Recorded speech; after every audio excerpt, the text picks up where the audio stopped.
The china glistened under the chandelier as I sat across from my parents at their long mahogany table. It was the kind of setting they thrived in, formal, controlled, everything polished until it gleamed. My mother, Marjorie, poured another glass of wine as my father, Alden, slid a thick envelope across the table. "Serafina," he said smoothly, "this is about security. For you. For all of us." I rested my hands in my lap, steadying my breath. The envelope lay between us like a challenge. My mother smiled as though she were offering me dessert. "It's just a formality. One family, one future." I pulled the papers free, scanning the first page. The words blurred for a moment, but the intent was clear. Every account, every investment, every property I had built was to be placed into a family trust, managed solely by them. My father nudged a pen closer. "This way. We all move forward together. No more silos. No more risk." Inside, something coiled tight. They weren't just asking, they were demanding everything I had spent my adult life creating. I looked up slowly, catching the faint triumph in their eyes, the expectation that I would fold out of duty, or guilt, or both. Instead, I let my lips curve into a calm smile. "If this is truly about trust, then you won't mind what I've prepared." For the first time that evening, their expressions faltered. My mother's fingers tightened around the stem of her glass. My father's jaw flexed. At that precise moment, the butler stepped into the dining room, his voice formal but edged with tension. "Ma'am," he said, "your lawyer is here." I leaned back in my chair, heart steady. The real conversation was about to begin. When Helena's heels clicked against the floor behind me, I felt the weight of my parents' stares sharpen. But before the first word left her mouth, my mind pulled me back to the years that had carried me here, the years when I learned no one was coming to save me. In my early 20s, Portland was shifting, neighborhoods gentrifying faster than anyone could keep up. I saw it as opportunity. While friends spent their weekends at bars, I was crouched on the floors of run-down kitchens, stripping tiles, painting cabinets, and coaxing life back into homes most people wouldn't glance at twice. My hands blistered, my back ached, but I kept going. I reinvested every dollar I made, flipping one house into the down payment for another. At 25, I signed the papers on my first Craftsman duplex. Holding the keys felt like holding proof that discipline mattered more than pedigree. Still, when I showed my parents, their reaction was a dismissive laugh. "You were lucky the market turned," my mother said. "Without us, you'd never manage," my father added. Their words stung, but not more than the memory I carried from college the day I asked them to co-sign my student loan.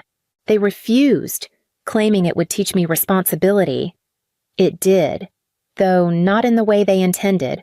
I worked double shifts, skipped meals, lived in a cramped basement apartment with mold on the walls. Their refusal cut me, but it also forged me. Over time, the duplex became 3 properties, then 5. I learned to negotiate, to anticipate market turns, to stand firm when contractors tried to talk down to me. Each decision, each closing, each mortgage paid off was my own doing. My parents never lifted a finger, yet they acted as though my success reflected on them. Now, as I sat in their dining room, contract heavy in my hands, I realized their neglect had given me the very independence they despised, and I knew it was that independence they were trying so hard to strip away. Looking back, I realized the contract at the dinner table wasn't born out of thin air. My parents had been testing the waters for years, softening me with little jabs disguised as family wisdom. "You should merge finances," my mother once said over coffee, her tone deceptively casual. "Family must stick together. What's the point of keeping things separate if we're all working toward the same future?" My father preferred guilt as his weapon. "After all we sacrificed for you, don't we deserve to feel secure? Money should circulate within the family, not sit idle in your accounts." At the time, I brushed their comments aside. I told myself it was just their way of holding on, of trying to stay relevant in a world that was quickly moving past them. Still, their words always left a sting, like a faint burn I couldn't quite soothe. One afternoon, I came home early from a showing and found my father in my apartment. The lease had my name alone, the locks were new, yet there he was, rifling through the drawer where I kept property deeds and bank statements. He looked up, startled, before recovering with a stiff smile. "Just curious," he said, as if curiosity gave him a right to my life. I forced a laugh, told myself he was old-fashioned, raised in an era where a father felt entitled to his child's papers. But when he left, I noticed the envelope holding my latest closing statement was half out of place, like a page had been thumbed too far. For a while, I convinced myself it was nothing. Parents worried, parents' pride, parents crossed boundaries out of love. But deep down, a small voice began to whisper that it wasn't love at all. It was entitlement. That voice grew louder each time they brought up unity and legacy, until it was impossible to ignore. And by the time the contract appeared on the dinner table, I knew that whisper had been right all along. Helena's arrival was as sharp as a blade slicing through silk. She stepped into the dining room with her briefcase in hand, her eyes cool, assessing the scene before her. My parents stiffened in unison, as though they hadn't expected me to arrive with armor. "Good evening," Helena said smoothly, setting her case on the edge of the table. "I understand there's a contract my client is supposed to sign." Marjorie's smile cracked. "This is a private family matter.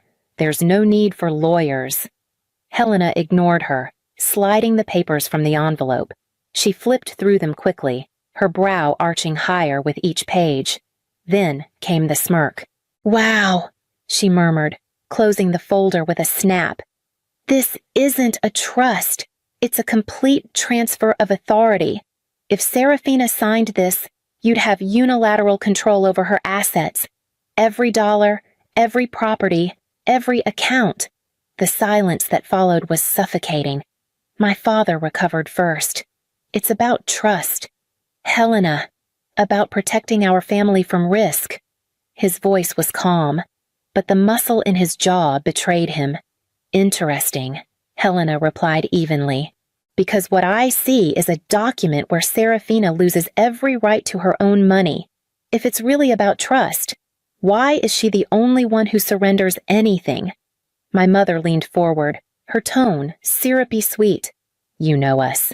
Serafina, we'd never hurt you. This is just a formality." I sat back, my hands folded neatly in my lap.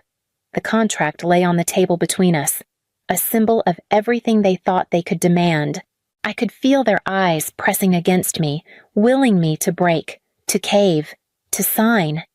Instead, I looked directly at them and let my voice cut through the air like glass. "We're finished here tonight." For the first time in my life, I saw something rare in my parents' expressions, not control, not confidence, but fear. It flickered across their faces before they masked it, but I caught it, and it settled into me like a promise. I pushed my chair back, steady and deliberate, already knowing they wouldn't let this end so easily. I had barely risen from my chair when my father's voice cut through the air. "Sit down. Serafina, you're not thinking clearly." My mother's hand fluttered toward the untouched wine glass in front of me. "There's something you need to hear first," she said, her tone softer than I'd heard it all evening. "Something that changes everything." Against my better judgment, I eased back into my seat. Helena stood behind me, arms crossed, her presence a steady anchor. My father steepled his fingers and fixed me with a measured stare. "The Vance estate in Rhode Island," he began, "has been tied up in probate for years. But the process is nearing its end. We're poised to regain full control of the property and its assets.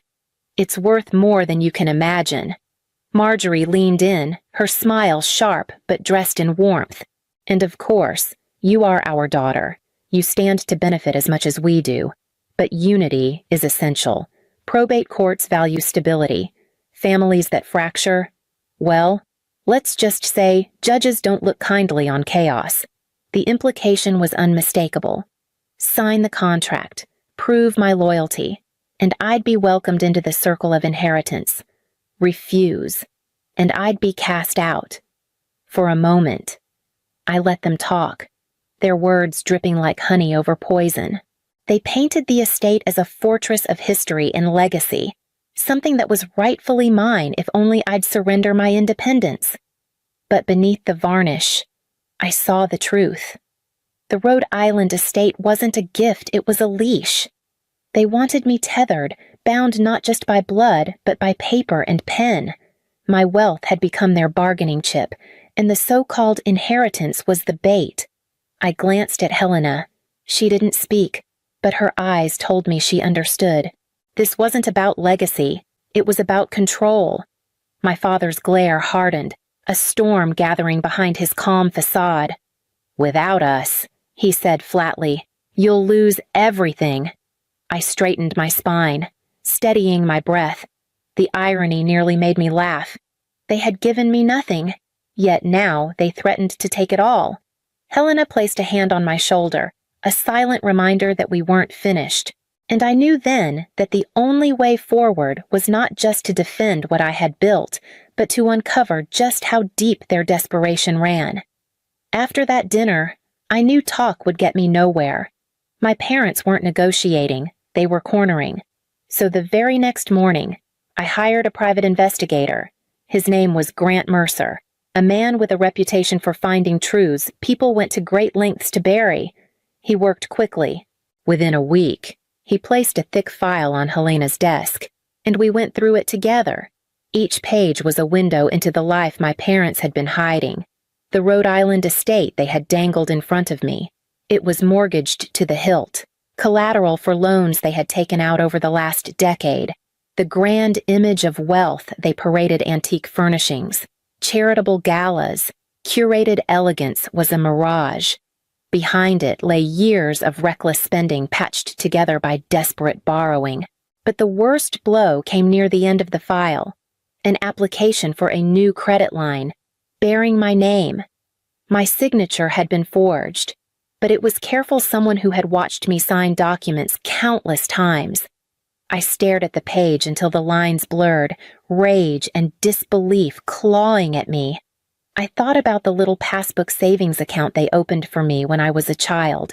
I remembered my father lifting me up to the teller's counter, telling me I was learning responsibility. Back then, I believed them. Now, looking at the forged document, I realized they weren't teaching me responsibility at all. They were teaching themselves access. Helena's voice broke through my haze. "This isn't just manipulation. Serafina, it's fraud, and it's criminal." The betrayal felt heavier than the paper in my hands. These were the people who raised me, who claimed to know what was best for me. Now they were stealing not just from my accounts, but from the very identity I had built without them. I set the file down and forced my hands to unclench. If they had crossed this line, there was no telling how far they were willing to go. And I knew the next step was to confront not just their debts, but the twisted logic that justified it all. The forged credit line haunted me long after I left Helena's office. It wasn't just the act itself, it was what it revealed. Late that night, lying awake, my mind wandered back to memories I had never questioned until now. When I was 10, I begged for piano lessons. My parents refused, telling me I needed to learn discipline without indulgence. When I asked for help with college applications, they brushed me off with a lecture about independence. And when I pleaded for a co-signature on my first loan, they refused again, claiming it was tough love. For years, I carried those moments like badges of resilience, proof that I could weather anything without their support. But looking back now, I saw them for what they were: rehearsals.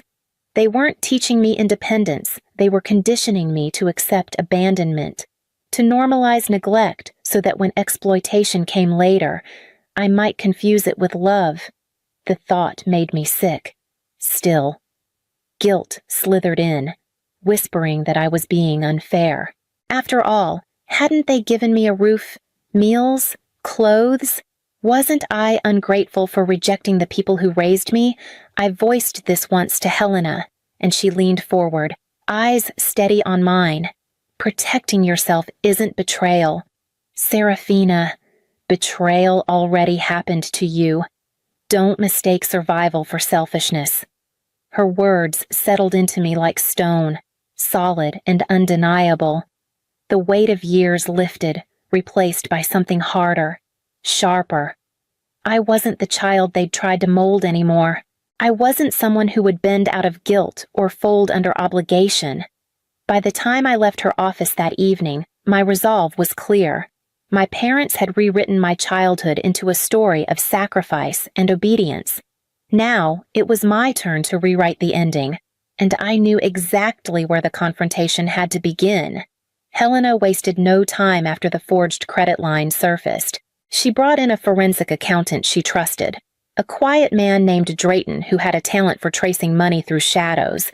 Within days, he uncovered what I suspected but hadn't been able to prove: a hidden offshore account in my parents' names. The statements were staggering.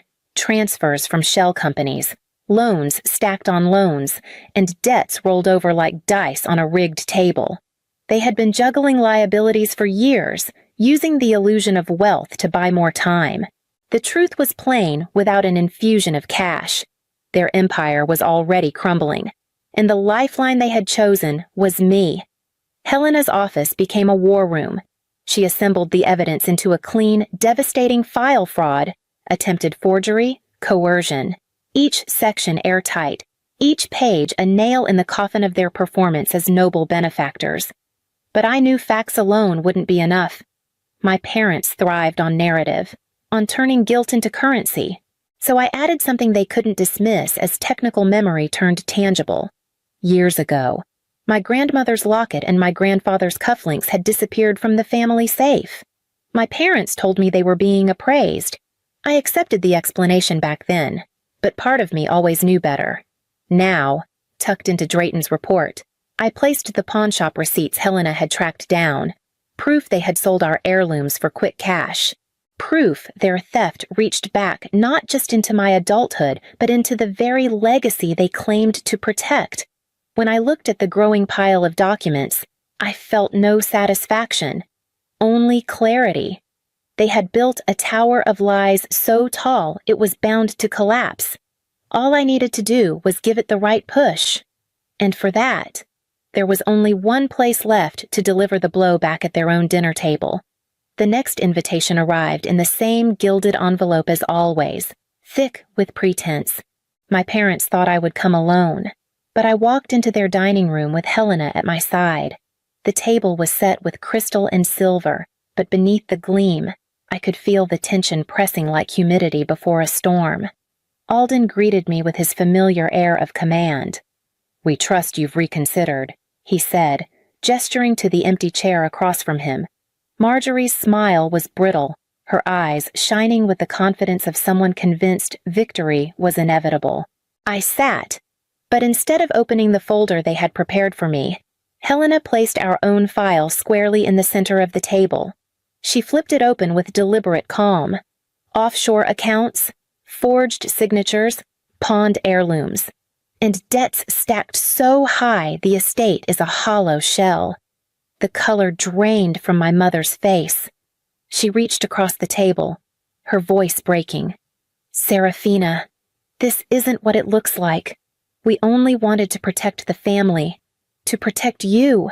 My father's composure cracked in a different direction. His fist slammed the armrest, rattling the silverware. "This is betrayal. After all we've done, you dare to side with outsiders against us?" I met his fury with steady eyes. "Family doesn't mean ownership. You've mistaken me for your rescue fund. I won't be the solution to debts you created." Marjorie's pleas dissolved into sobs, while Alden's glare cut across the room like a blade. But neither had time to recover. The sound of sirens filtered through the tall windows. growing louder until red and blue lights strobed against the glass. Helena closed the file and leaned back as footsteps echoed in the hall. The knock at the door was sharp, final. I watched as the officers entered, my parents' faces collapsing under the weight of exposure. And in that moment, I understood there was no turning back. The weeks that followed moved quickly. News of the investigation spread, and with it the collapse of the illusion my parents had built. The Rhode Island estate, once their proudest boast, was pulled into foreclosure. Creditors lined up at every door, stripping away what little remained of their borrowed grandeur. I watched from a distance, not with glee, but with a clarity I had never felt before. Their downfall wasn't mine to mourn, it was theirs to own. Meanwhile, I tightened the guard around my own life. Every property deed, every account statement, every safeguard I had prepared was secured in a fireproof safe. I changed locks, updated passwords, left nothing vulnerable. For the first time, my future felt entirely mine, untouched by guilt or expectation. One evening, I sat across from Helena at a quiet wine bar.